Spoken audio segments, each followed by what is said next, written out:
In the summer of 1999, 5 children disappeared from a church picnic in the town of Hollow Creek, West Virginia. No suspects, no remains, not a single trace. For 20 years, the town kept its silence, until the creek ran dry for the first time in half a century, and something finally surfaced.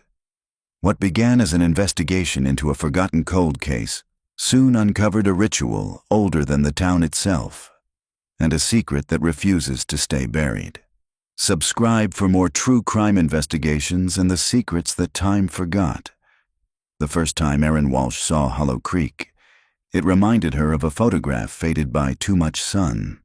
The Appalachian hills leaned close together, and the trees seemed to whisper above the narrow road that wound between them. It was a town that kept its secrets deep, buried in the shale, the church walls, and the long, cold water of the creek itself. The official record said 5 children had vanished from a church picnic on a humid August afternoon in 1999. They'd been playing near the old iron bridge, less than a mile from the churchyard. Dozens of people saw them that day. None saw them leave. The search parties scoured miles of forest, draining ponds, tearing apart barns. Nothing. It became a ghost story that grew teeth with every retelling.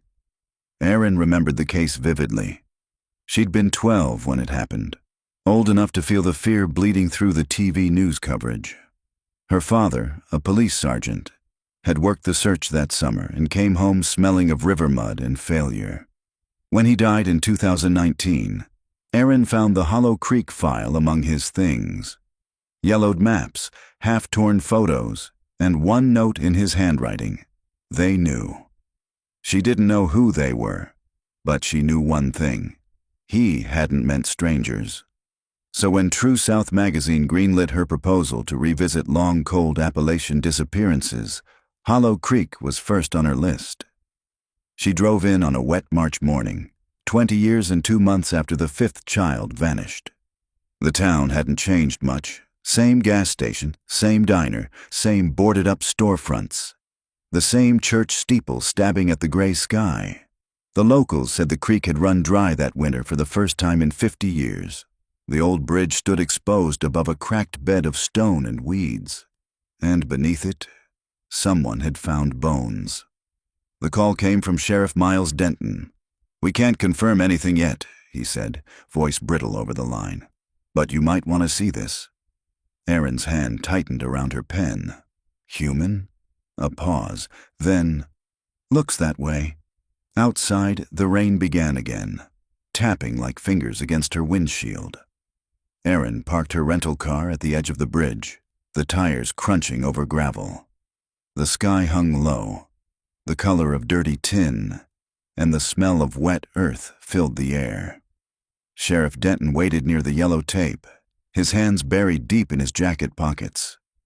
He was in his 50s, broad-shouldered, and carried the kind of weariness that comes from years of seeing the same faces and the same mistakes.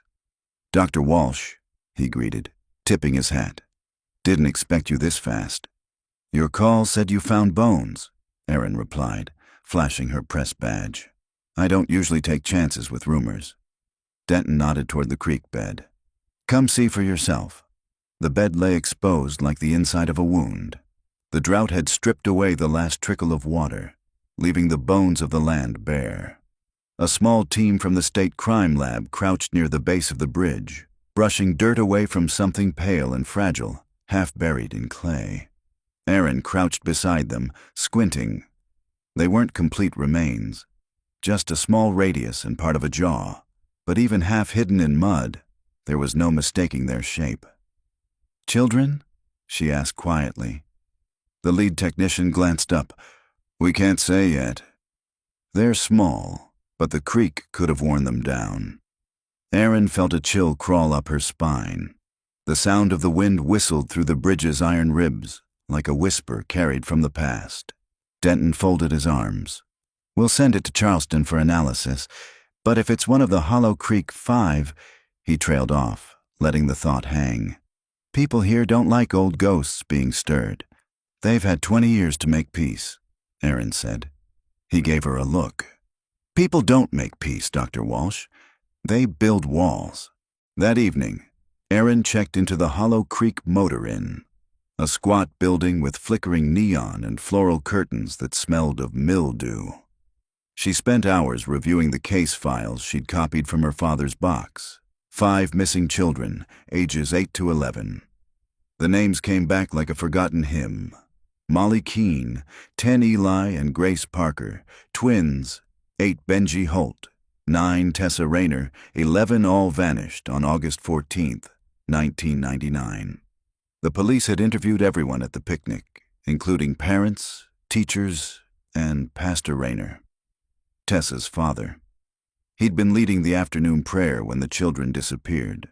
No witnesses, no screams, no tracks. Just an empty patch of woods behind the church and 5 bicycles left leaning against a fence. Erin flipped through the reports again and found something odd. Her father had circled one name 3 times in red ink. Samuel Keene, Molly's older brother, age 14 at the time. In the margin, her father had written, "He saw something. Won't say what." She closed the file slowly. The motel's old air conditioner rattled like distant thunder. Tomorrow, she would find Samuel Keene. The next morning broke cold and colorless. Hollow Creek's main street was a collection of memories pretending to be a town. A grocery with a sagging roof, a diner with a single neon open sign blinking like a dying heartbeat. Erin found Samuel working behind the counter of that diner, wiping tables with mechanical precision.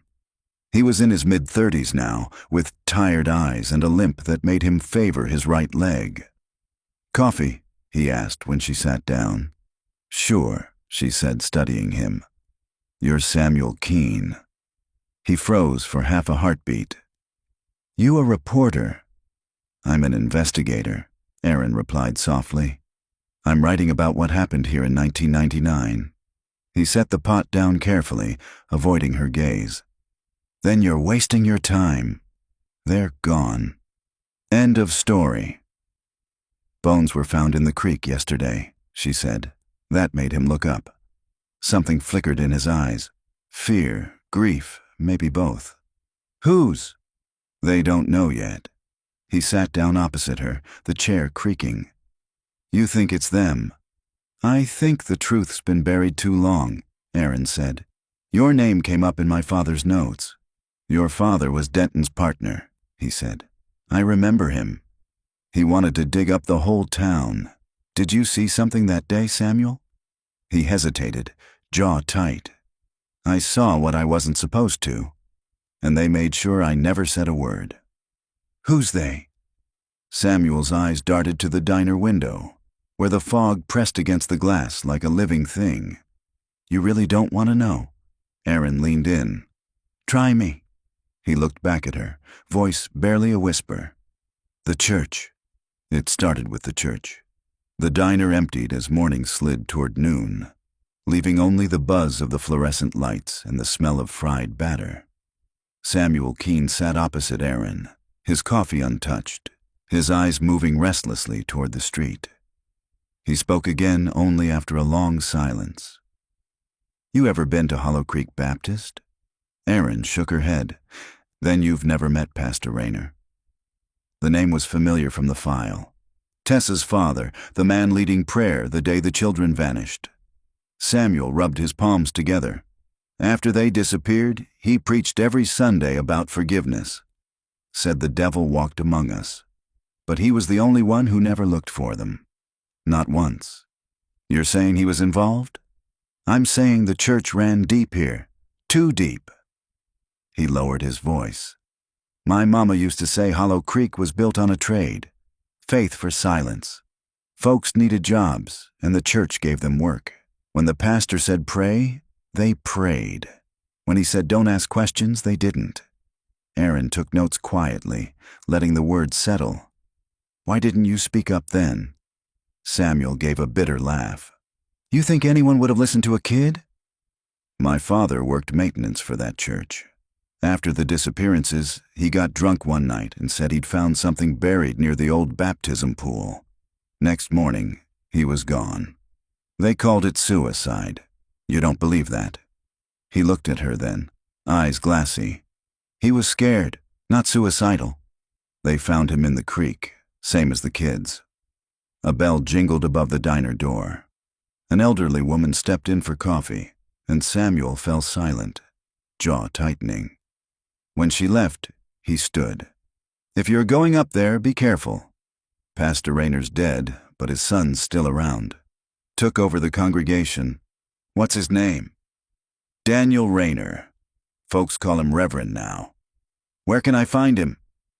Samuel hesitated. He still lives in the rectory behind the church. But you didn't hear it from me. Aaron nodded, leaving a few dollars on the counter. Outside, the fog was lifting, revealing the hollowed valley that gave the town its name. The church stood on a ridge above the road, its white steeple stabbing through the thinning mist like a blade. She drove up slowly.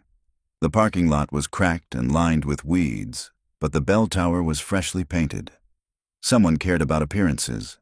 Inside, the air smelled of lemon polish and candle smoke. A young woman was arranging hymnals on the pews. She looked up when Aaron entered. Service isn't until Sunday, ma'am. I'm looking for Reverend Rayner. He's in the study. Aaron followed her gaze to a half-open door near the pulpit. She knocked softly.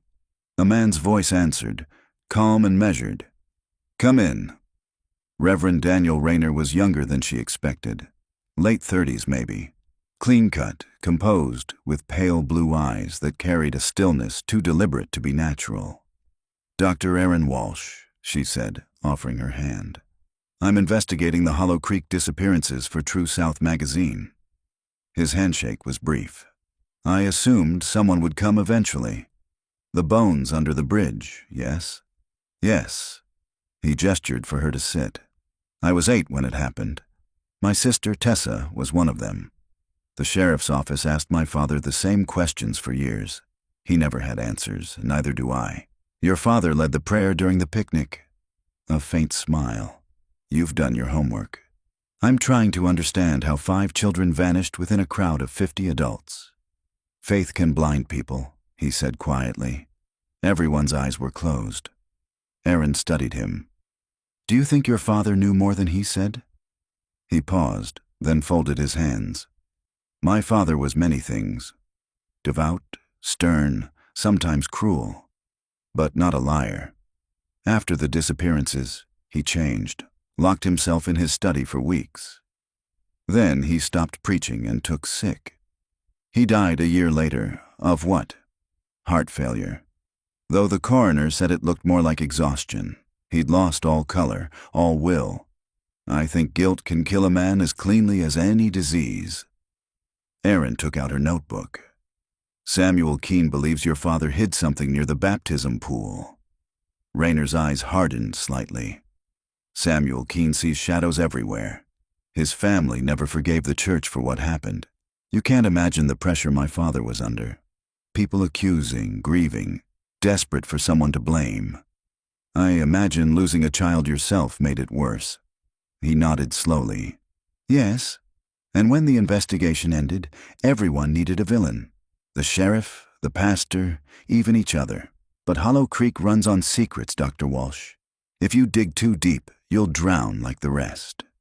There was no anger in his tone, only resignation. Outside, the wind carried the faint toll of the church bell. Aaron stood. Thank you for your time, Reverend. He walked her to the door, polite as ever. If you're staying in town, come by for Sunday service. People talk more freely after a sermon. I might do that. As she stepped outside, she noticed the baptism pool behind the church, a concrete basin fed by a thin stream from the hill.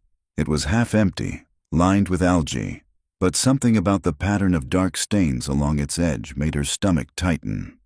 She crouched to examine them, faint drag marks leading toward a patch of disturbed earth beneath a willow. The sound of gravel crunched behind her. She turned. The young woman from inside the church stood at the edge of the path, her hands clasped. You shouldn't be back here, she said softly. I'm just looking, Aaron replied. I know who you are. The woman's voice trembled. If you value your life, don't trust him. Reverend Rayner. The woman nodded once, her eyes glistening. He's not his father's ghost. He's worse. Before Aaron could respond, the woman turned and hurried away toward the rectory, disappearing through the fog. Aaron remained kneeling by the pool, her pulse quickening. Somewhere beneath the surface of this town lay a truth that refused to stay buried. And now the ground was starting to shift. The first drops of rain began to fall again, dotting the muddy earth like fingerprints. That night, Hollow Creek was quiet in the way only small towns could be. Silence like a lid screwed tight over something that wanted to scream. Rain drifted in thin veils across the churchyard as Erin parked beneath the slope, her headlights off. The only light came from the rectory's kitchen window, where a single bulb glowed a faint amber against the dark. She pulled her coat tighter and made her way up the hill toward the baptism pool. The willow tree shivered under the drizzle, its branches trailing along the water's edge. The disturbed patch of ground she'd seen earlier was still there, slick with mud. She crouched and brushed away a layer of wet leaves. The earth gave under her fingers, soft, newly turned. Her heart picked up. She turned on her phone's flashlight and aimed it at the soil. A scrap of fabric protruded from the dirt, a faded piece of floral cotton, worn thin but unmistakably patterned like a child's dress. Erin froze. She remembered the case photos. Tessa Rayner's pink floral dress. She swallowed hard and started her recorder. "This is Dr. Erin Walsh," she whispered. March 11th, 2020. Potential evidence site behind Hollow Creek Baptist Church. The beam of her flashlight caught movement. A figure at the edge of the trees. She turned sharply. "Who's there?" No answer, just the sound of branches dripping. She waited, pulse hammering, then back toward the path. The figure didn't follow. After a moment, she slipped her phone back into her pocket and snapped a few photos of the site before heading down toward her car. Her shoes slid on the slick hill, and she reached the gravel drive, breath quick and shallow. The mist had thickened, muting every sound except the rhythmic tap of rain. She opened the driver's door and froze again. A folded paper was tucked under her windshield wiper. She unfolded it carefully under the beam of her phone. One sentence, written in neat black ink. "You can't save what's already been baptized." She looked around the parking lot. Empty. The road stretched dark in both directions. Erin climbed into the car, locked the doors, and sat there trembling for a full minute before starting the engine. The next morning, the motel room felt colder than before. Her notebook lay open on the desk beside the coffee pot, filled with scrawled notes from the night. The fabric scrap, sealed in a plastic evidence bag, sat beside it. She stared at it while sipping coffee gone bitter from reheating. Whoever had left that note had known she'd go up there, known what she'd find. She called Sheriff Denton. He arrived 20 minutes later, hat pulled low, eyes wary. "You should have told me before going up there," he said, examining the evidence bag through the plastic. "I wasn't expecting to find anything," she said. "It looked freshly dug." He frowned. "If this is from one of the victims, we'll need to reopen the case officially." "You realize what that means?" "Backlash," Erin said. "From the town, from the church, from everyone." He exhaled. "People here got used to their ghosts staying quiet." "I didn't come here to let them sleep," she said. Denton gave her a long look, then nodded. "I'll take this to the lab. Don't go back there alone again." When he left, the motel room felt smaller. She sat by the window watching rain drip from the overhang. Across the parking lot, the curtains of the room opposite hers shifted slightly. Someone was watching. Erin turned off her lamp and moved away from the window, heart thudding.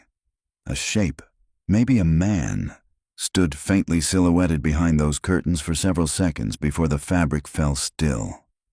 She waited another minute, then grabbed her bag and recorder. She needed air and answers. She drove to the far edge of town where the old Hollow Creek Cemetery crouched against the hillside. According to the files, it was the oldest site in the county, dating back to the 1800s. The missing children's names weren't there, but the Rayner family plot was. She parked under a dripping oak and walked between rows of leaning stones until she found it, a tall cross flanked by smaller headstones. Pastor Nathaniel Rayner, 1951 to 2000. Beside it, Tessa Rayner, 1988 to 1999, missing. Someone had carved the word "found" into the marble beneath Tessa's name. The edges of the carving were fresh, the grooves still white from exposed stone. Erin's throat went dry. Behind her, footsteps on wet leaves. She turned quickly. The young woman from the church stood a few paces away, hood pulled over her head, eyes darting. "I didn't mean to scare you," the woman whispered. "You didn't," Erin lied. "I was hoping to find you." The woman hesitated. "My name's Lila. I clean the church." "Why warn me about Reverend Rayner?" Lila bit her lip.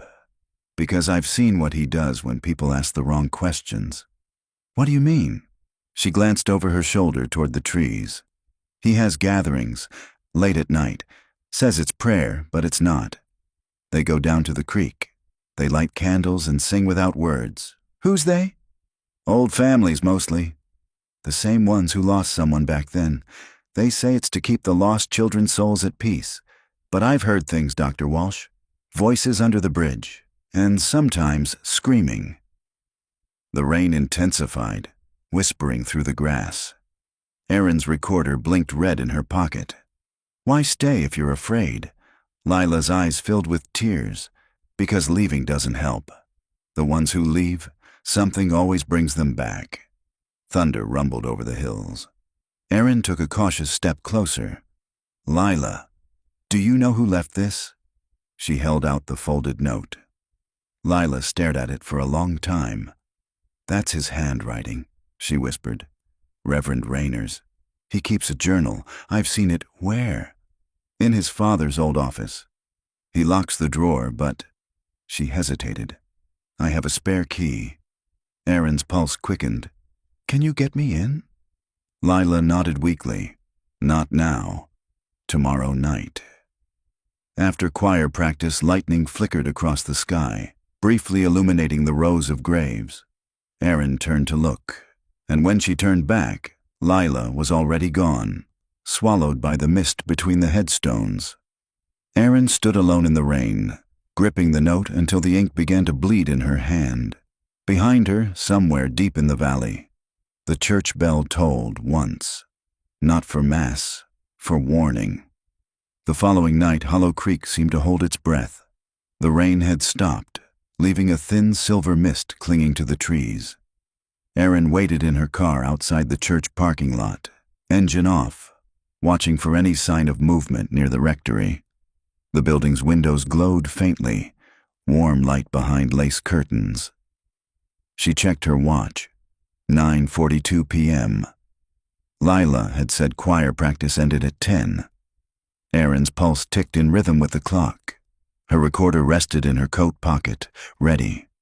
When the side door of the church opened, Erin saw Lila step out, carrying a stack of hymnals. She glanced over her shoulder, then hurried toward the rectory gate. Erin followed at a distance until they met beneath the willow. "You're sure no one's inside?" Erin whispered.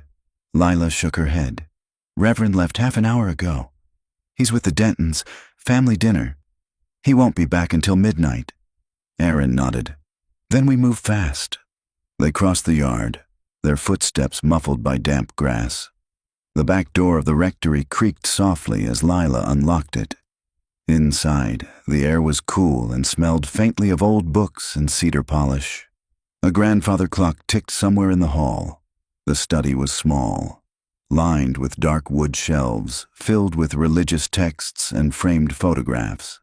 A single desk lamp illuminated the room, its yellow light falling over papers, an open Bible, and a framed photo of Pastor Nathaniel Rayner with his family.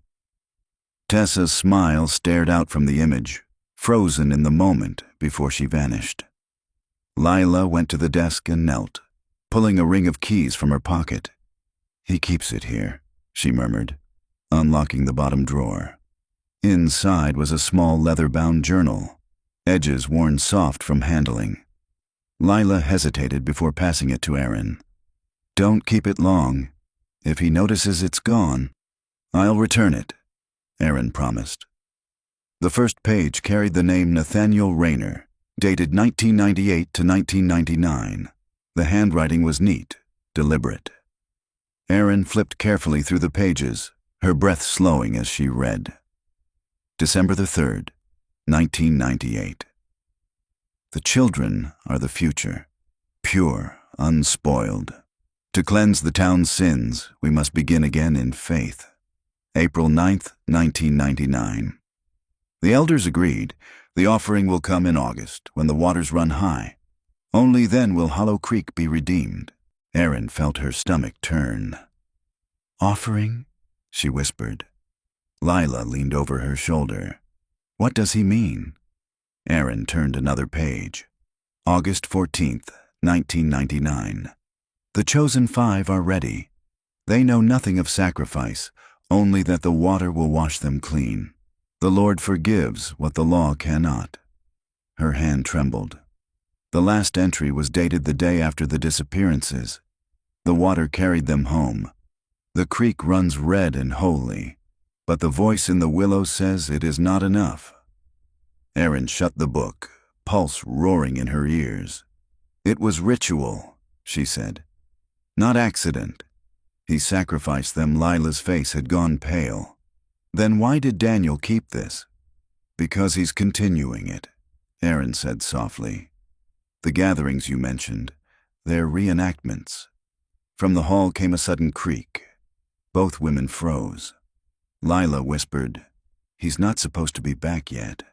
Aaron stuffed the journal into her bag, and Lila closed the drawer quickly. Footsteps moved past the doorway. The faint smell of pipe smoke drifted in. They slipped behind the curtains, holding their breath. The door opened. Reverend Rayner stepped inside, humming under his breath. His shadow stretched across the room. He moved to the desk, paused, then reached into the drawer. Aaron's heart hammered. If he noticed the missing journal, it was over. But instead, he took a pen and a small notebook from the top and began writing. His voice was barely audible.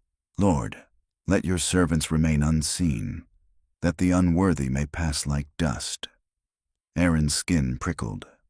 The words sounded practiced, ritualistic. He closed the notebook, replaced it, and left. They waited until the echo of his footsteps faded before emerging.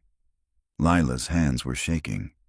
"He wasn't supposed to be here," she whispered. "Go home," Aaron said. "Lock your door." "I'll handle the rest." Lila nodded and slipped out the back, disappearing into the mist. Aaron waited a full minute before leaving, clutching the journal close to her chest. Back in the motel, she laid the journal open under the desk lamp, transcribing each entry by hand. The further she read, the darker it became. References to blood baptism, atonement through drowning, and the covenant under the bridge. Her father's old notes came to mind. They knew. The town elders, the church board, perhaps even the sheriff at the time. She turned another page and stopped. August 15th, 1999. One survived, the boy with the scar. He ran before the water took him. The others will not speak, but the voice in the willow knows his name. The boy with the scar. Aaron's mind raced. Could it be Samuel Keene? She reached for her phone and dialed his number from the diner receipt he'd given her. No answer. Straight to voicemail. Outside, a car engine idled faintly. She looked through the curtain. Headlights parked across the road, pointed toward her room. Her pulse quickened. She turned off the lamp, crouched below the window, and listened. The engine cut. The driver's door opened, closed. Footsteps approached. She grabbed her recorder. March 12th, she whispered. Unidentified vehicle outside motel, possible surveillance, a knock at the door, 3 slow, deliberate raps. She stayed silent. Another knock. Then a voice. Dr. Walsh. Sheriff Denton. She exhaled shakily, unlocked the door. Denton stood there, hat dripping from rain. Sorry to spook you, he said. We got the lab report on that fabric scrap. What did it say? It's human blood. Type O. Matches one of the victim's parents. Means it was handled by someone close. He studied her face. You look like you've seen a ghost. Maybe I have, she murmured, setting the journal on the table. The pastor kept records. He called it an offering.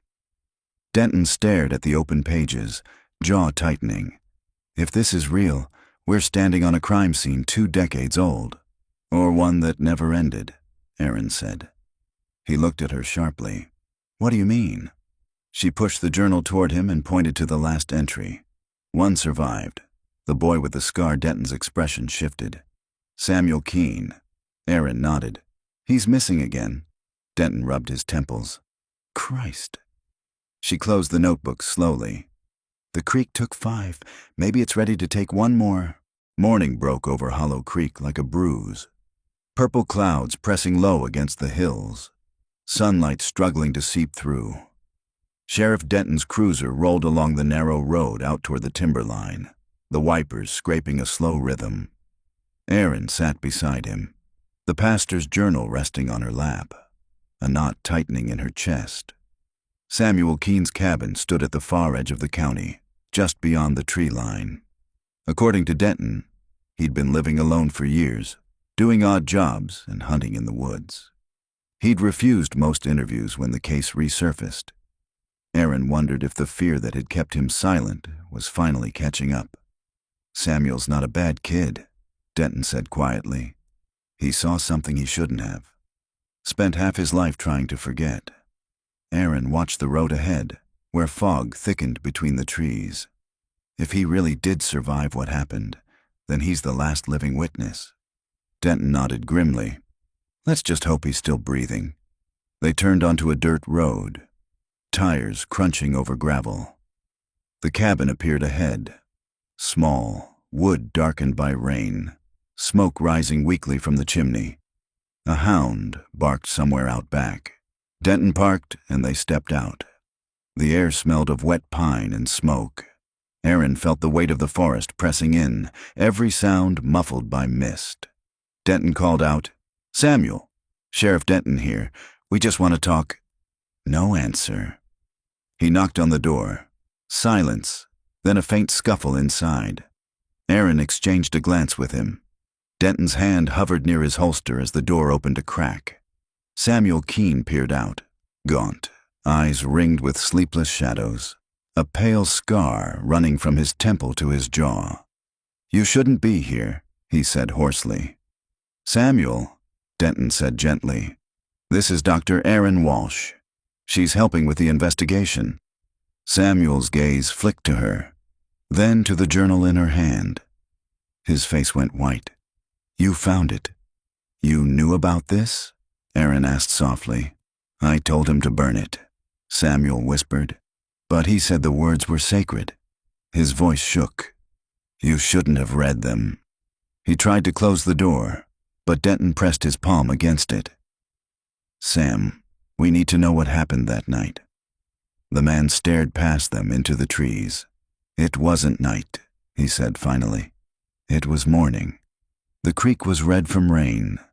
They said it was holy water. Aaron stepped closer. The offering. You were one of the 5? Samuel nodded, eyes distant. We thought it was a game.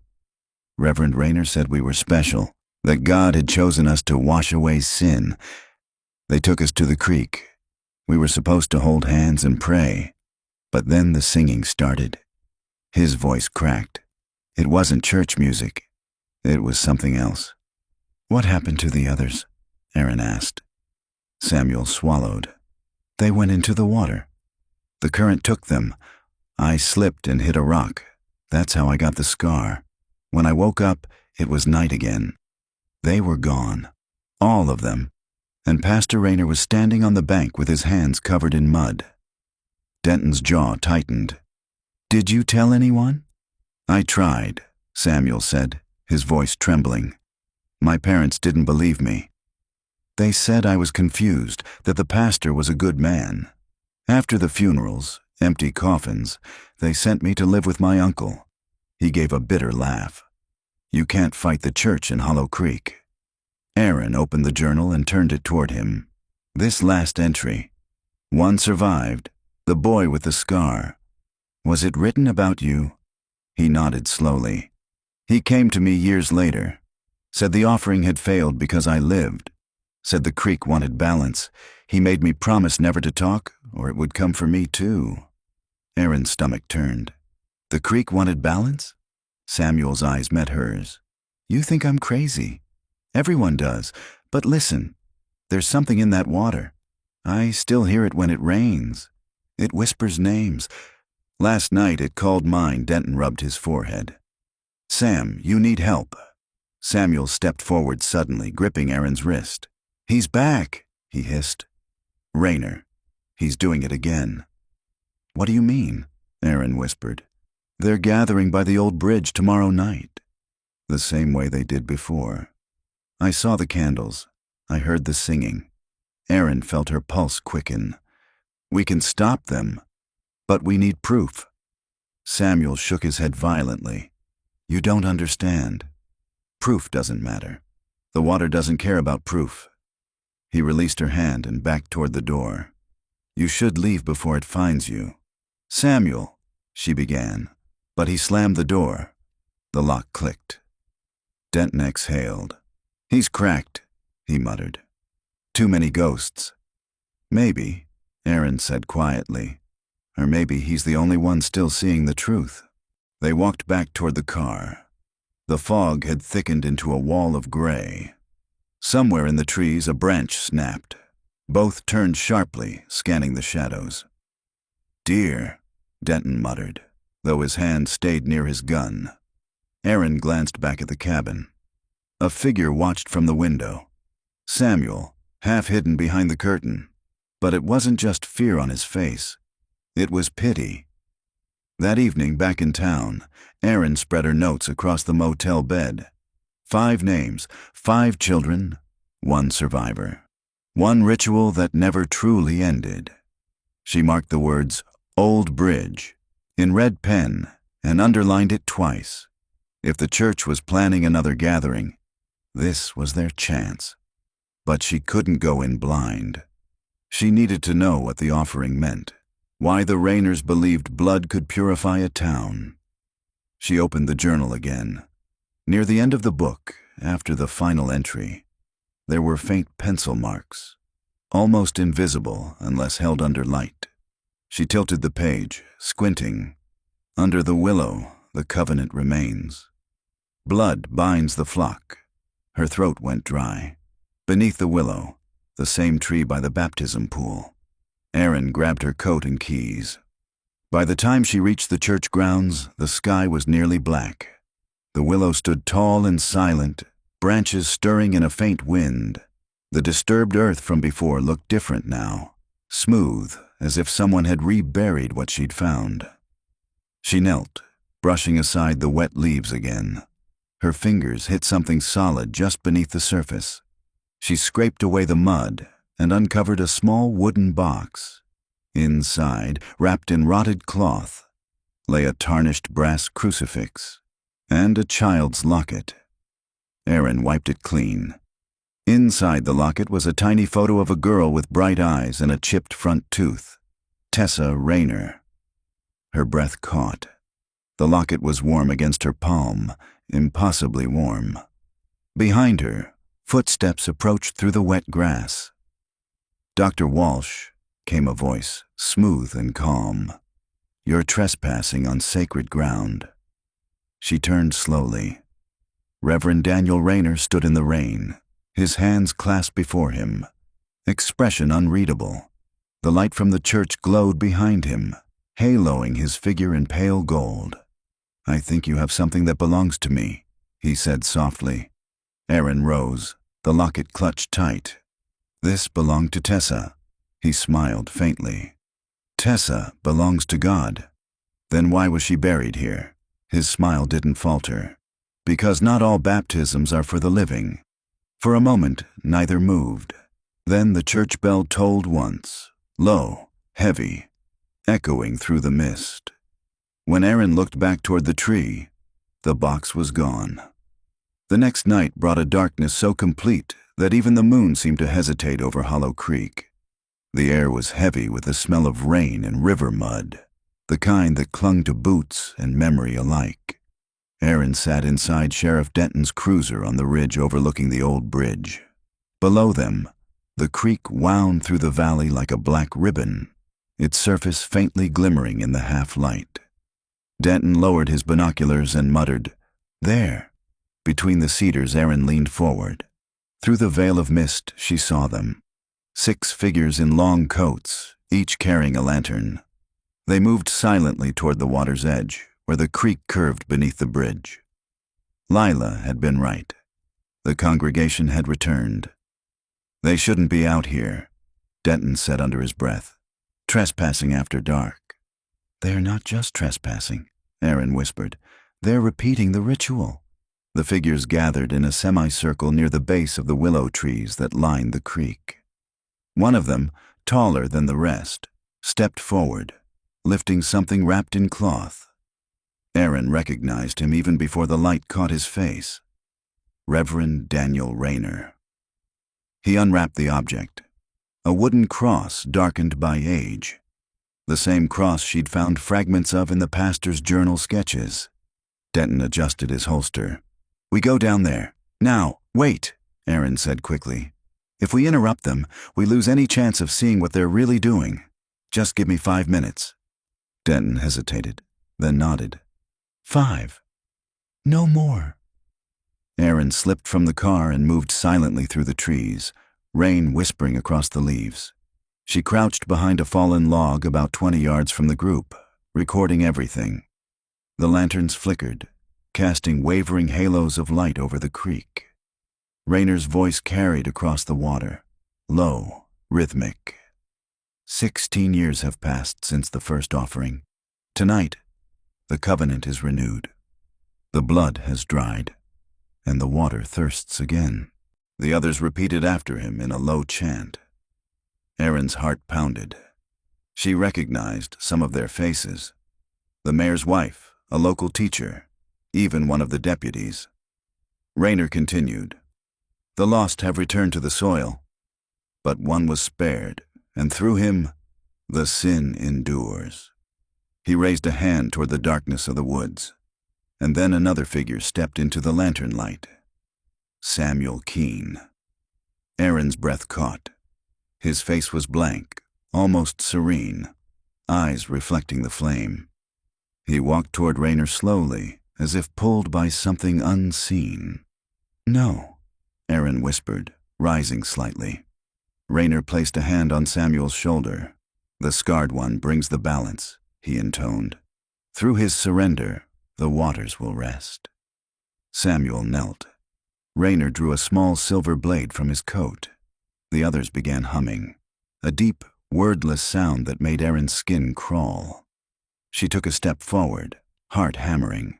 "Stop!" she called out before she could stop herself. "Step away from him!" Every head turned. The humming died. Rayner's gaze found her across the darkness. "Dr. Walsh," he said evenly, "you shouldn't witness this." Denton appeared behind her, flashlight blazing. "Put the knife down, Reverend," he barked. Rayner didn't move. "Sheriff Denton, I thought you were a man of faith. Faith doesn't excuse murder." The congregation began to whisper among themselves, voices trembling. Samuel looked from Aaron to the creek, then back at Rayner. "You said it would end," he murmured. "It will," Rayner said softly. "Through you." He lifted the knife. A gunshot split the air. The blade flew from Rayner's hand and landed in the mud. Denton advanced, gun raised. "Everyone down!" But Rayner didn't flinch. His eyes flicked toward the creek, and for the first time, Aaron saw fear cross his face. The water was moving. Fast. It churned violently, as though stirred from beneath. The lantern flames wavered, shadows bending across the bank. A sound rose from the creek, not a splash or a rush, but a voice. Dozens of them, whispering in unison. Aaron's mind reeled. The voices weren't chanting words, they were names. Tessa, Jamie Marie, Peter, Eli, the 5 children. Denton backed away, muttering, "What in God's name?" Rayner shouted above the rising roar, "You see? The covenant remains." They demand completion. Samuel stumbled backward, clutching his head. "Make it stop!" he screamed.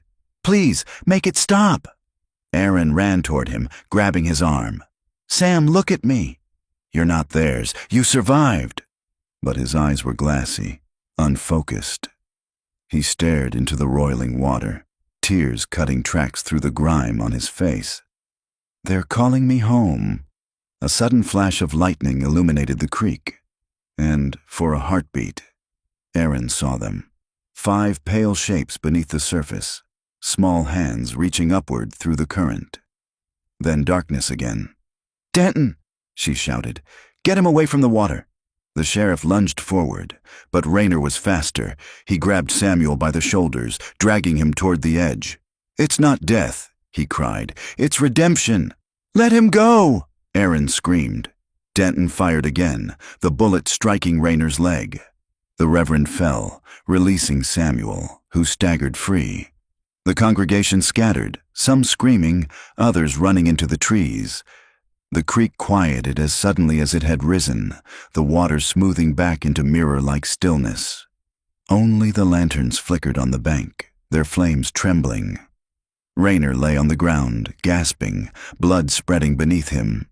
Aaron knelt beside him, breathless. "Why?" she demanded. "Why the children?" His eyes fluttered open, calm despite the pain. "To save them," he whispered. "To save all of us. The sins of Hollow Creek go back generations. The water remembers. It always remembers." "What are you talking about?" He smiled faintly. "You'll see. When the river runs high again." Then his head lolled to the side, and his breathing stopped. Denton lowered his weapon, eyes wide. "Jesus." Aaron looked toward the creek one last time. The water was utterly still now, reflecting only the faint glow of the lanterns, and her own pale face staring back. Somewhere far downstream, a single church bell tolled. The following morning, the official report listed it as a botched religious gathering. No mention of the chanting, no mention of the voices in the water. Rayner's body was taken to the county morgue. The remaining congregants claimed ignorance, insisting they thought it was only a reenactment service. Samuel Keene disappeared before sunrise. When Aaron went back to the motel, her recorder was waiting on the desk, still running. She hadn't turned it on. She pressed play. At first, just static. Then a whisper, faint but clear, like breath against her ear. "You can't save what's already been baptized." Morning sunlight crept over Hollow Creek like a reluctant confession, gilding the fog that still clung to the valley.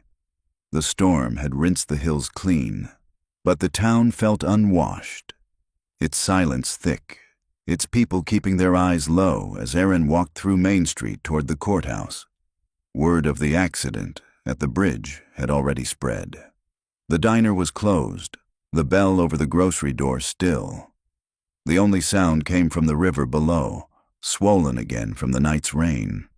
Inside the sheriff's office, Denton sat behind his desk, a paper cup of coffee trembling slightly in his hand.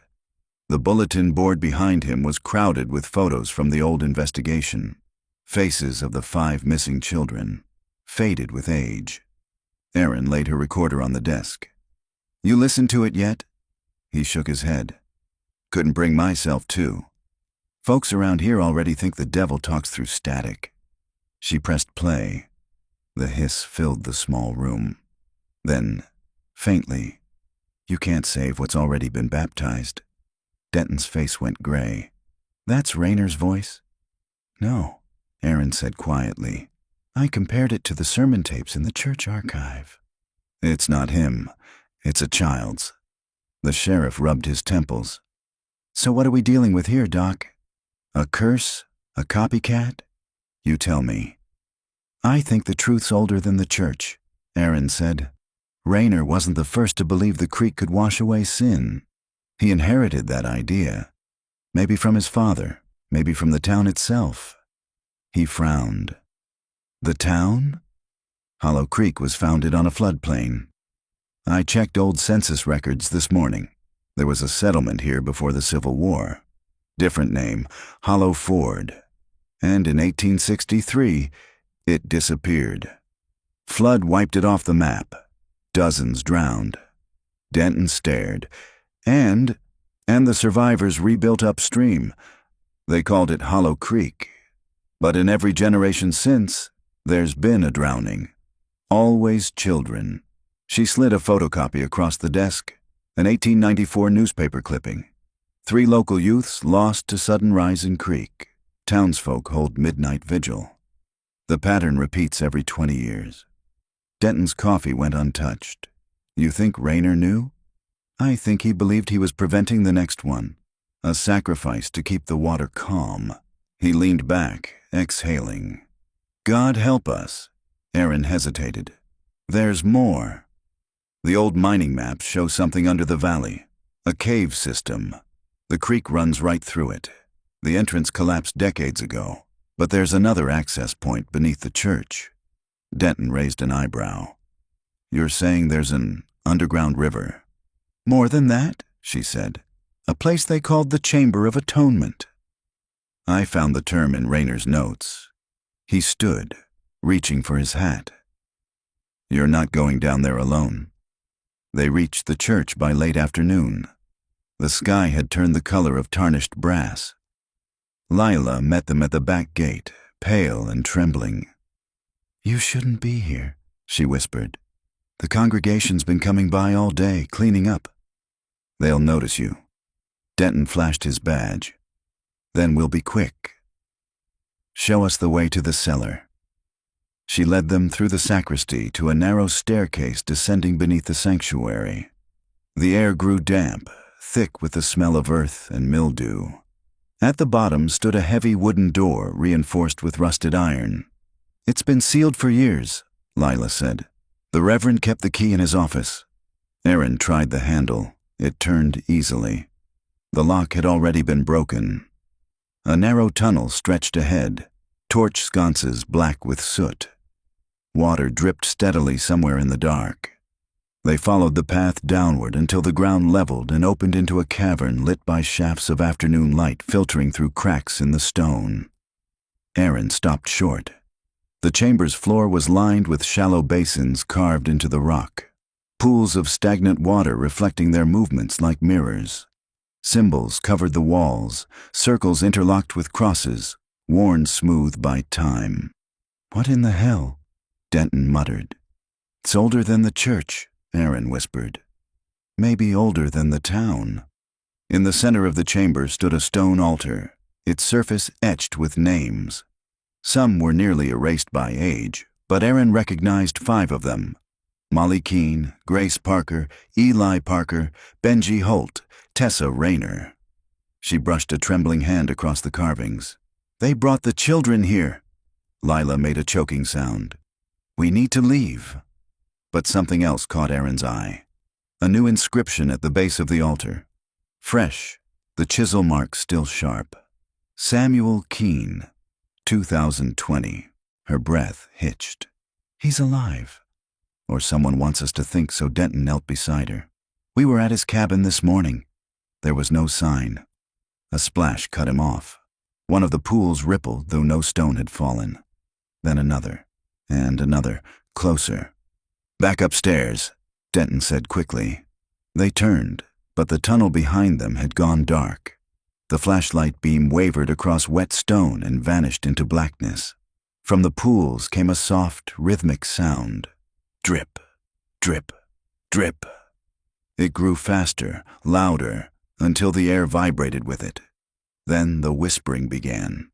It wasn't language, not exactly. Just breath and murmur.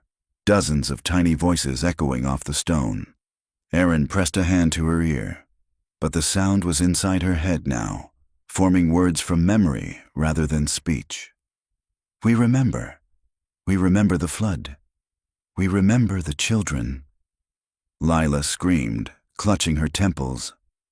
Denton pulled her toward the passage, firing his gun once into the darkness. The shot cracked through the chamber and was swallowed whole.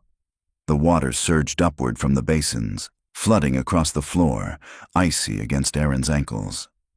In the shifting light, faces appeared beneath the surface. Small, pale, half-formed. "Run!" Denton shouted. They scrambled up the incline, slipping on wet stone. The whispering followed, rising into a roar that shook the walls. At last, they burst through the cellar door into the sanctuary, gasping for air. Behind them, the door slammed shut with a force that rattled the pews. For a long moment, none of them spoke. Only their breathing filled the room. Finally, Denton said, "We seal that damn place and never go back." Erin stared at the floorboards beneath her feet, still hearing the voices echoing in the dark. "Denton," she whispered, "if the names were carved for every offering, then the next flood isn't a warning. It's a schedule." He frowned. "What are you saying?" She looked toward the stained glass window where rain began again, streaking the colored glass like tears. "I'm saying it's about to happen again." Thunder shuddered through the hills all night, the kind that made the earth vibrate underfoot. By dawn, the sky had turned a sickly green-gray, clouds boiling low over Hollow Creek. The storm the town had whispered about for weeks had finally come. Erin sat in the sheriff's cruiser outside the church, watching rain beat against the windshield. She hadn't slept. The sound of water had followed her through every dream, whispering through the seams of memory. Denton climbed in, radio crackling. "Bridge road's closed. Creek's already over the banks down by the mill. If it keeps rising, we'll have half the valley under." Erin stared out at the soaked fields. That's what they were waiting for, the flood. He nodded grimly. "If that chamber fills, it'll take the church with it." "Not just the church," Erin said. "The town's built on the same riverbed. The chamber's a drain." Denton looked at her. "You want to go down there again, don't you?" She didn't answer. The thought had haunted her all night. The fresh carving of Samuel's name. The whisper that had called her by voice not her own. If he was alive, that chamber was the only place he could be. Denton sighed. "Then we'd better move before the water gets there first." The church loomed like a black shape against the storm. Wind tore through the trees, bending the willow beside the baptism pool until its branches swept the flooded ground. The cellar door stood half open, water spilling up the steps like a slow-breathing lung. They waded down, flashlights slicing through the dark.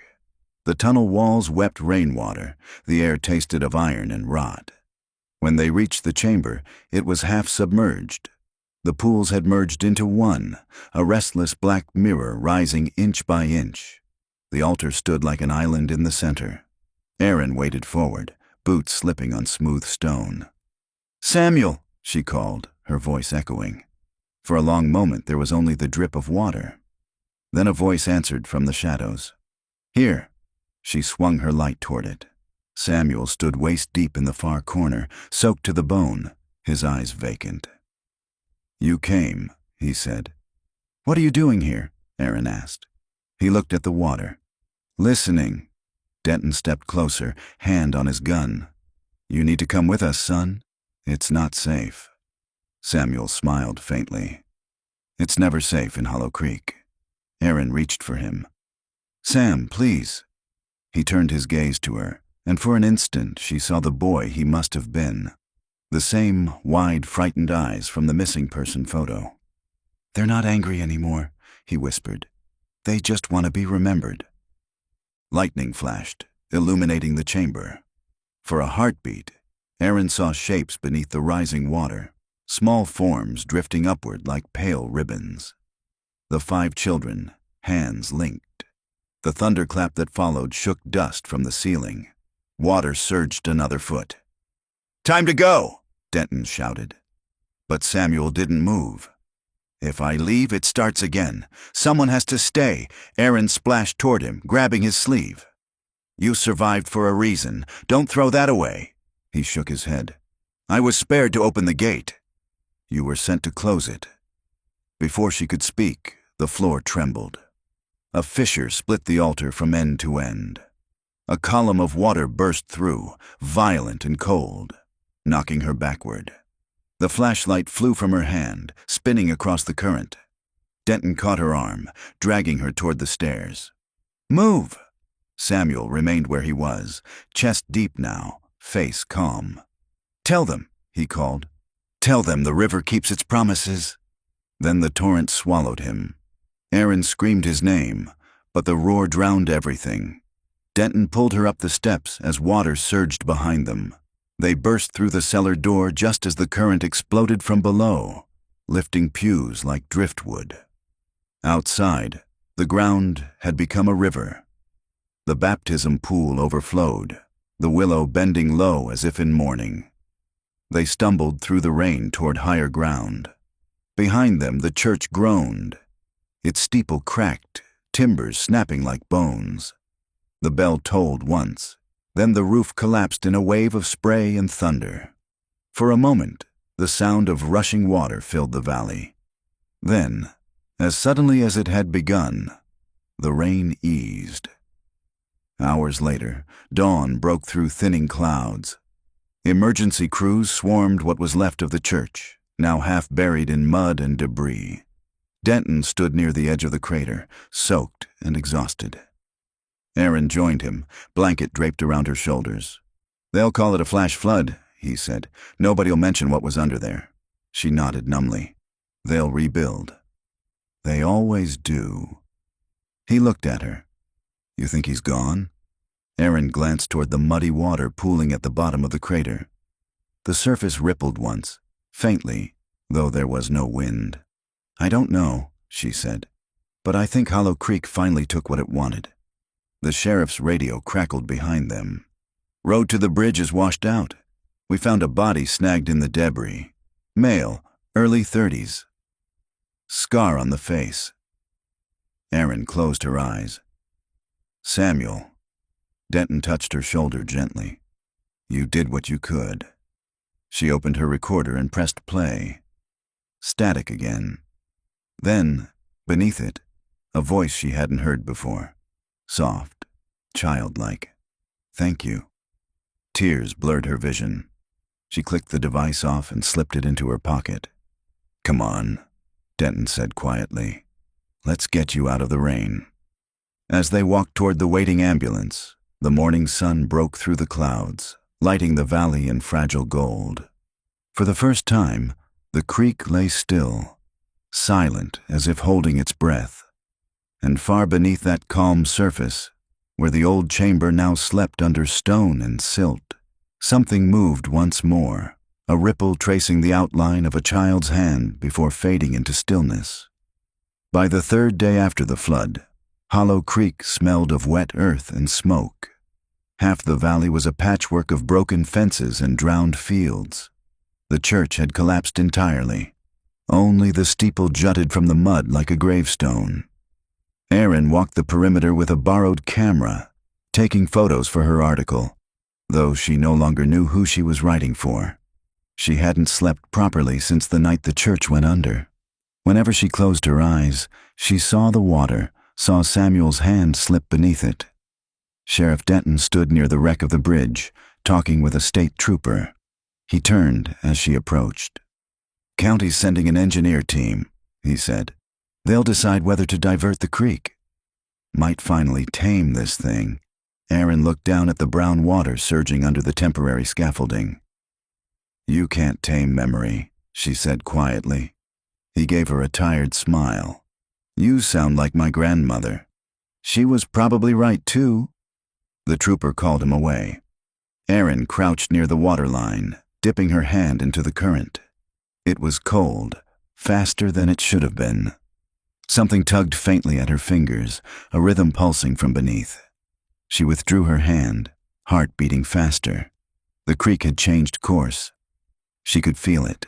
That evening she sat alone in the motel room, the hum of the neon sign outside flickering red across the walls. Her laptop screen glowed with an unfinished sentence. Hollow Creek was built on a floodplain, and every generation, the water came for what it was owed. She pushed the computer aside and reached for her father's old file box. There was one folder she hadn't opened yet.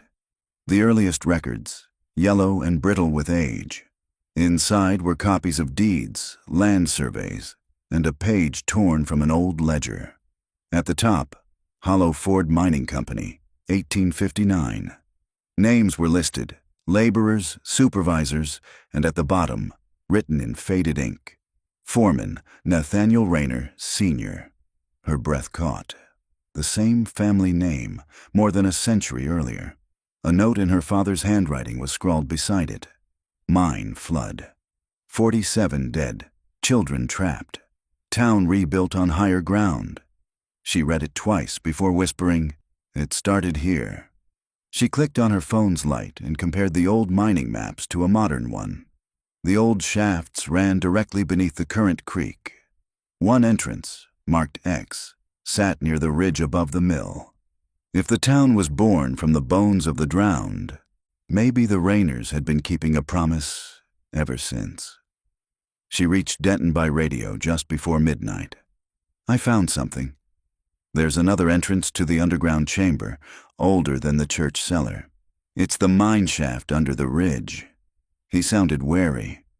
"You really think that's smart, Doc? We just watched a building get eaten by that place." "I think it's the only way to end it," she said. Silence crackled for a beat. Then, "I'll meet you there." The ridge road twisted through forest slick with rain. Aaron parked at the trailhead and started down on a foot, flashlight beam cutting through mist. The air was heavy with the smell of minerals and moss. Halfway down the slope, she saw the old entrance, a gaping black wound in the hillside, rimmed with rusted rails. Water trickled from within, dark as ink. She hesitated, then stepped inside. The tunnel sloped downward, the sound of dripping echoing endlessly. Her light found handprints on the rock, tiny, child-sized, pressed into ancient clay. She traced one with her fingertips. It was cold as stone. "Dr. Walsh?" She turned, startled. Denton's silhouette appeared in the beam, his coat soaked. "Couldn't let you do this alone," he said. "Then let's see what they were protecting." They followed the main shaft until it opened into a wide chamber supported by wooden beams blackened with age. In the center, a pit of still water glimmered faintly. Something metallic jutted from the mud. A cross, almost identical to the one Rayner had held. Aaron knelt, brushing the surface. This was the original offering site. The miners' children, they used this as a baptism pit. Denton ran his light across the walls. Faded symbols covered them, the same circles and crosses from the church basement. They were praying for rescue, he said, or for forgiveness.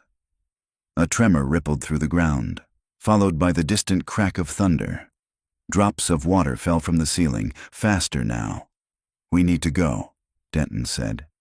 But Aaron wasn't listening. Something glimmered just beyond the pit, half buried. She reached for it and pulled free a rusted lantern, still holding shards of glass. Inside, something rattled. A small brass locket, identical to Tessa Rayner's. She opened it. The photograph inside was different. An older girl, hair tied with a ribbon. Beneath the photo, scratched into the metal, were words nearly lost to corrosion. "Remember the flood." The tremor came again, stronger. Water gushed from cracks in the walls. The mine groaned. "Aaron!" Denton grabbed her arm. "Now!" They ran, boots slipping on slick stone. The tunnel behind them collapsed with a roar as water surged upward, chasing them like a living thing. They burst into the night just as the hillside buckled, sending a geyser of muddy water into the sky. They tumbled to the ground, coughing, soaked. The rain had stopped, but the air still thrummed with the sound of rushing water far below. Aaron lay back, gasping, clutching the locket. It's all connected. The mine, the church, the creek. It's one system, one memory. Denton stared toward the valley, where the faint glow of the town flickered through the mist. Then what happens when it remembers everything? She turned the locket over in her hand. On the back, newly visible in the lamplight, was a scratched date, 2020. She closed her fingers around it. We find out, she said, before the water does. By morning, the valley wore a hush that felt wrong, like the pause between thunder and the next strike. Mist hung over Hollow Creek, blurring rooftops into smudged silhouettes. The floodwaters had begun to recede, but the air still smelled of clay, silt, and something older, like memory itself breaking loose. Aaron and Denton sat in the sheriff's office, boots caked with dried mud. A generator hummed somewhere behind the building, powering the only light in town. On the desk lay the brass locket, still damp, and a pile of soaked papers Denton had salvaged from the church's storage vault before the collapse. He flipped through them slowly. These go back to the 1880s, after the mine flood you found in your father's files. Names match old property deeds. Aaron leaned over his shoulder. The Rayner family again. Nathaniel Sr., his son Thomas, and then Pastor Nathaniel Jr. That's our modern Rayner's great-grandfather. Denton whistled softly. So the family's been running the church since the town was dirt. More than that. Aaron pointed to a ledger entry dated 1886. The covenant renewed. Beneath it, signatures of townspeople, including the sheriff, the mayor, the mill owner. Every generation, a re-signing. It wasn't just religion, she murmured. It was a contract. Denton frowned. For what? She looked at the locket glinting on the desk. To keep the water sleeping. They spent the afternoon cross-referencing the names with modern records. Nearly every surname still existed in Hollow Creek, sometimes changed, sometimes married into new lines, but always here. Aaron traced one finger down the list. Look at this. Barrett, Loomis, Garner, all sitting on the current town council. Even your predecessor, Sheriff Harlan Denton. My uncle, he admitted quietly. She met his eyes. You think he knew? He hesitated. He used to say the creek never takes what doesn't belong to it. I thought it was just old talk. The generator flickered, plunging them briefly into dimness. Aaron's gaze went to the window. Outside, a figure stood in the rain's haze, watching the station. A man in a black coat, face shadowed beneath a hood. When Denton turned to look, the figure was gone. That night, unable to rest, Aaron walked the main street. The power outage had left everything wrapped in darkness. The flood had stripped the paint from storefronts, exposing the old brick beneath like bone under skin. She stopped before the Rayner house on the hill, the only building untouched by water. Light glowed behind its lace curtains. Through the rain-warped glass, she saw movement. Her phone buzzed. A message from an unknown number. You're not supposed to dig this deep. TR. She stared at it until the light in the window blinked out. Morning brought clearer skies and more unease. Denton found her nursing a coffee at the diner, her hair still damp. Rayner's been missing since the flood, he said without preamble. Search teams can't find him. Aaron's cup froze halfway to her lips. You think he's dead? I think he's hiding. And I think you're on his list now.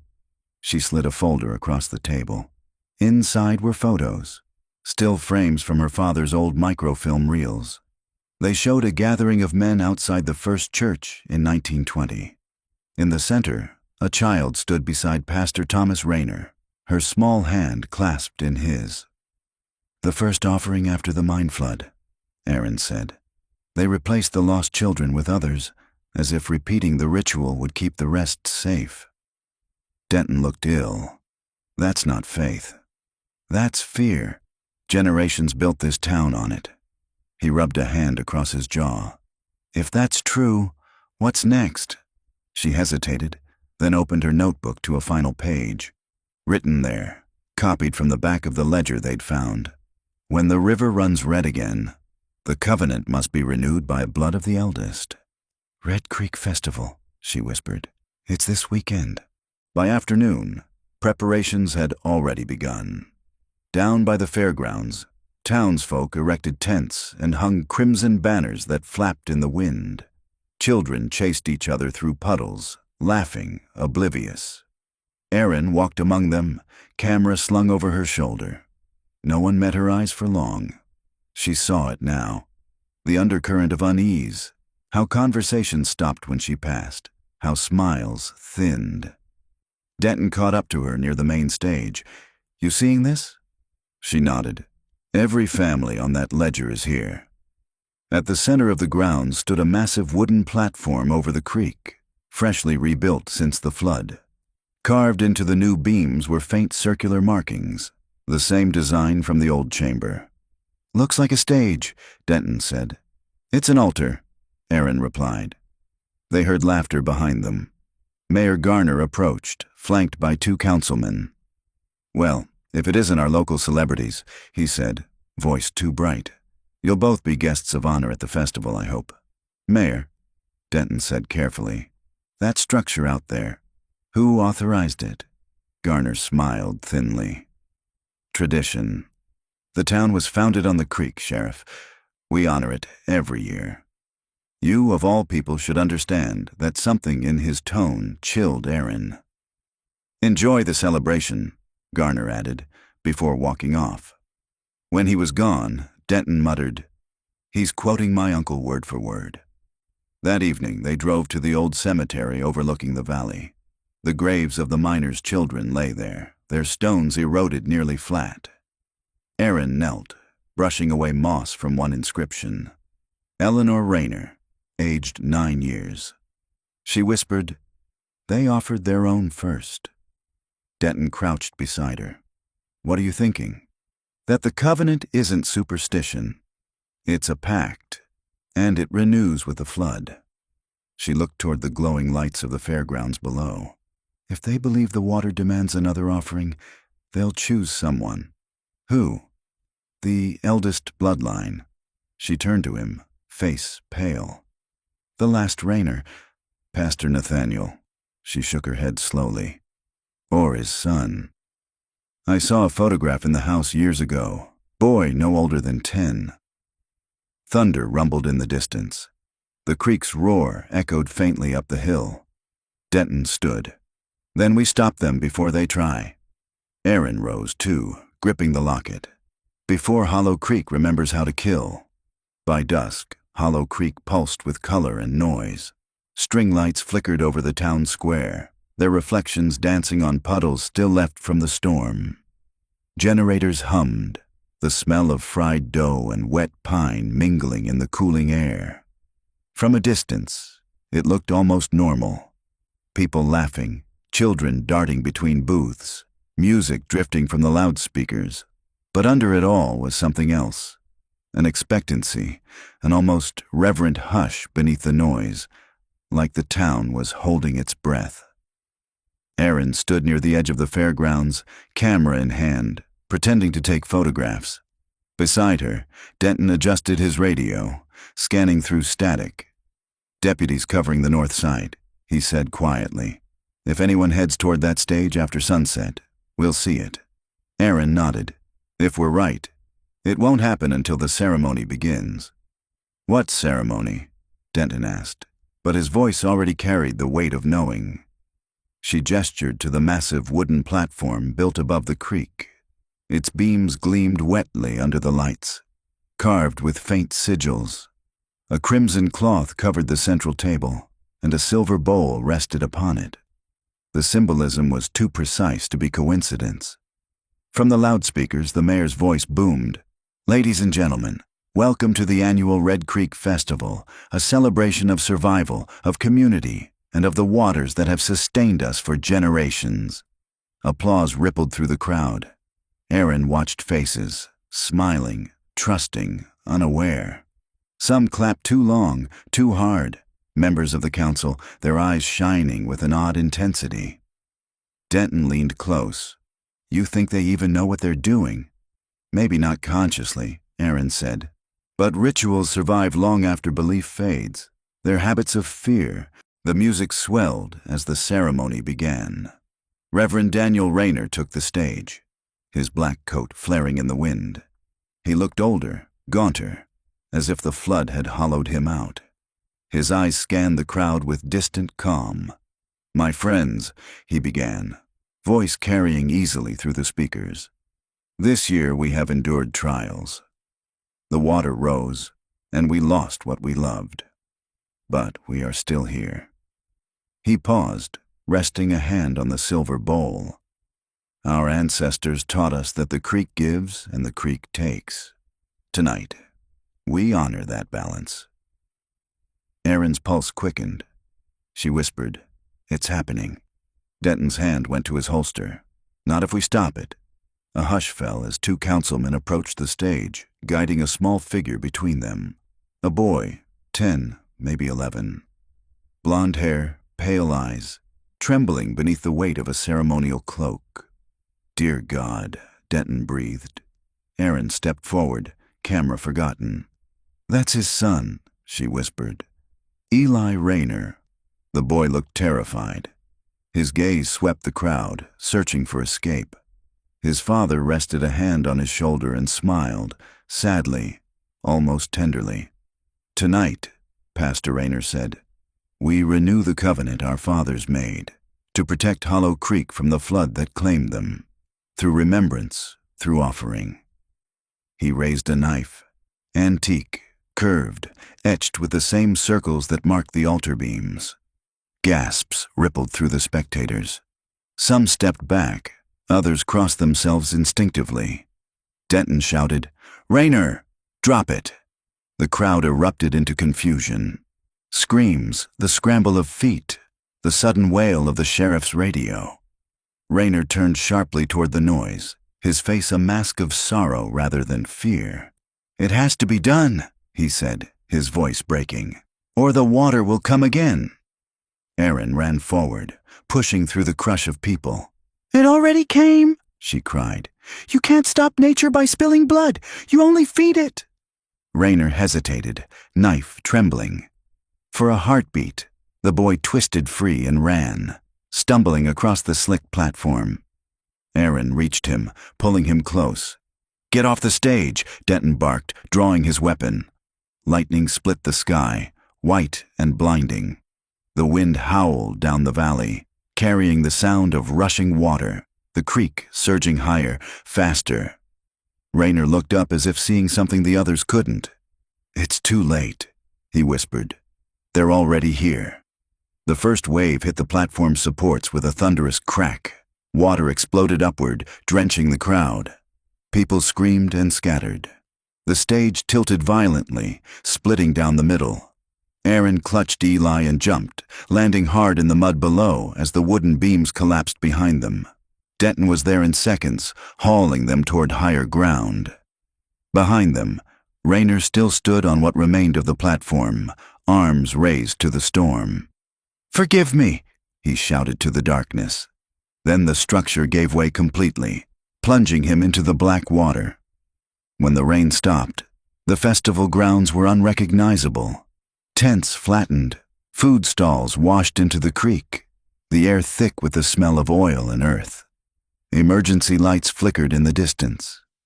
Aaron sat beneath an overturned trailer, Eli wrapped in her coat. He shivered silently, staring at nothing. Denton joined her, soaked and pale. "They found him," he said quietly.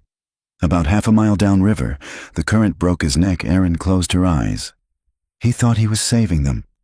Maybe he did. She looked up sharply. "What do you mean?" Denton gestured toward the creek. "The flood stopped rising the moment he went under." like something was satisfied. She wanted to argue, to reject the thought, but the truth of it hung between them like mist. In the distance, the townsfolk gathered in stunned silence, watching the water recede into its channel. The crimson banners, torn and soaked, floated past like bloodied ribbons. Eli spoke for the first time, voice small.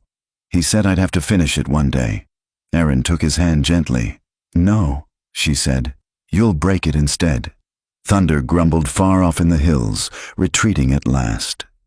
The wind shifted, carrying the scent of wet earth and cedar. Denton exhaled. So what now? Erin stared at the dark water flowing past, its surface calm once more. Now, she said, we tell the story. And we make sure the town remembers what it's been worshipping later, as dawn spread pale light over Hollow Creek. The church bell, somehow recovered from the wreckage, tolled once. The sound echoed through the valley like a warning, or perhaps a farewell. Morning after the festival rose gray and still, as if the town itself was holding its breath. The floodwaters had finally pulled back, leaving a slick film of silt and wreckage over everything. Overturned tents, shattered glass, pieces of the altar wedged in the mud. The air buzzed faintly with flies and the low hum of emergency generators. Erin walked the creek's edge, boots sinking in the sludge. The smell of decay clung to the air. Sheriff Denton trailed behind her, notebook in hand, jotting down what details the deputies shouted across the site. Body recovered, structure compromised, cause of death probable drowning. It was official language for an event that would never fit a report. Erin crouched where the water had been deepest. Something metallic glinted beneath a mat of reeds. She reached down and pulled free the silver bowl from the altar. Dented, cracked clean down the middle, its inside stained red-brown. She didn't know whether it was blood or silt. The covenant's broken, she said quietly. Denton nodded, watching her. And the town's looking for someone to blame. Doesn't matter, she replied. The truth's buried too deep to blame anyone living. He glanced up the hill toward the Rayner house. You think it's over? Erin stared at the slow current. When a story's been told long enough, it doesn't end. It just changes its name. By noon, the news trucks had arrived, satellite dishes rising from vans like steel lilies. Reporters spoke of tragic accidents, festival panic, and centuries-old superstition. No one mentioned the symbols carved into the beams or the boy in the cloak. Erin refused interviews. She spent the afternoon in her motel room, piecing together her father's notes with the photographs from the mine and the church. Her recorder sat on the table, red light blinking. This is Dr. Erin Walsh. Day 5 after the Hollow Creek flood. Her voice was hoarse but steady. The covenant appears to have been a generational pact originating with the Rayner family following the 1859 mine disaster. The miners' children drowned in an attempt to save them from rising water. Survivors mistook the tragedy for a divine warning. Over time, the act was ritualized.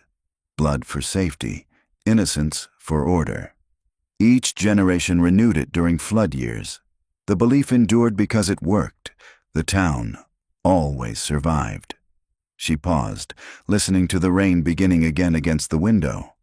Last night, Pastor Nathaniel Rayner attempted to renew the pact using his own son. The ritual failed, or succeeded, depending on how you define salvation. The creek receded. The water is quiet. She stopped recording. The silence after her own words felt heavy, unfinished. That evening, a knock at her door broke the quiet. She opened it to find Eli Rayner standing there, his small frame dwarfed by Denton's coat draped around him.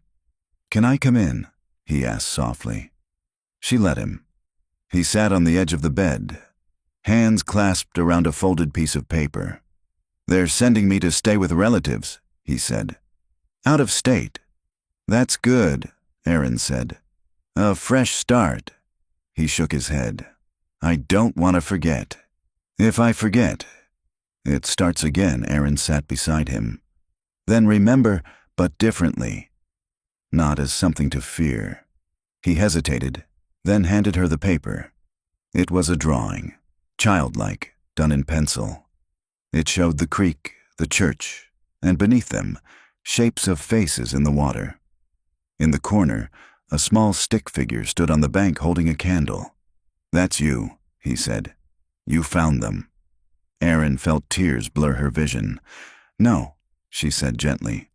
"We found each other." When night fell, she couldn't sleep. Something called her back to the creek. She followed the narrow path behind the motel until she reached the bend where the current ran deep and slow. Fireflies drifted above the surface, their reflections like tiny souls flickering in the dark. She knelt at the water's edge, the silver bowl in her lap. "It's over now," she whispered. "You can rest." The surface rippled, though no wind stirred. A faint glow shimmered beneath, blue-white, pulsing like breath. Then she heard it, a chorus of whispers, soft and distant, overlapping like rain on glass. "Remember us." Aaron swallowed hard. "I will." The glow dimmed. The water stilled. For the first time since she'd arrived in Hollow Creek, the night was silent. Morning after the festival rose gray and still, as if the town itself was holding its breath. The floodwaters had finally pulled back, leaving a slick film of silt and wreckage over everything. Overturned tents, shattered glass, pieces of the altar wedged in the mud. The air buzzed faintly with flies and the low hum of emergency generators. Aaron walked the creek's edge, boots sinking in the sludge. The smell of decay clung to the air. Sheriff Denton trailed behind her, notebook in hand, jotting down what details the deputies shouted across the site. Body recovered, structure compromised, cause of death probable drowning. It was official language for an event that would never fit a report. Aaron crouched where the water had been deepest. Something metallic glinted beneath a mat of reeds. She reached down and pulled free the silver bowl from the altar. Dented, cracked clean down the middle, its inside stained red-brown. She didn't know whether it was blood or silt. "The covenant's broken," she said quietly. Denton nodded, watching her. "And the town's looking for someone to blame." "Doesn't matter," she replied. "The truth's buried too deep to blame anyone living." He glanced up the hill toward the Rayner house. "You think it's over?" Aaron stared at the slow current. "When a story's been told long enough, it doesn't end. It just changes its name." By noon, the news trucks had arrived, satellite dishes rising from vans like steel lilies. Reporters spoke of tragic accidents, festival panic, and centuries-old superstition. No one mentioned the symbols carved into the beams or the boy in the cloak. Aaron refused interviews. She spent the afternoon in her motel room, piecing together her father's notes with the photographs from the mine and the church. Her recorder sat on the table, red light blinking. "This is Dr. Aaron Walsh. Day 5 after the Hollow Creek flood." Her voice was hoarse but steady. "The covenant appears to have been a generational pact originating with the Rayner family following the 1859 mine disaster. The miners' children drowned in an attempt to save them from rising water. Survivors mistook the tragedy for a divine warning. Over time, the act was ritualized.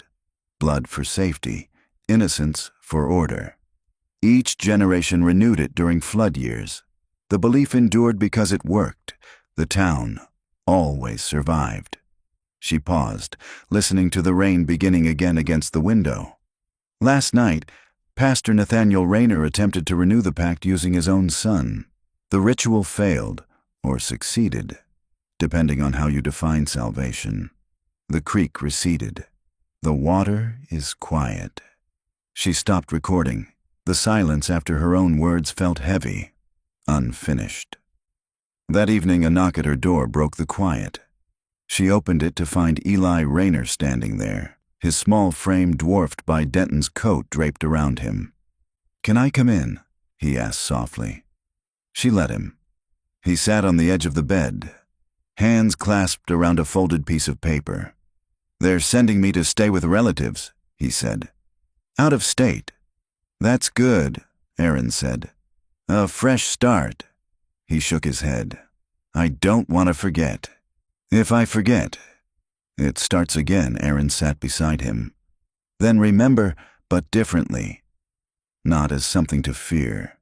He hesitated, then handed her the paper. It was a drawing, childlike, done in pencil. It showed the creek, the church, and beneath them, shapes of faces in the water.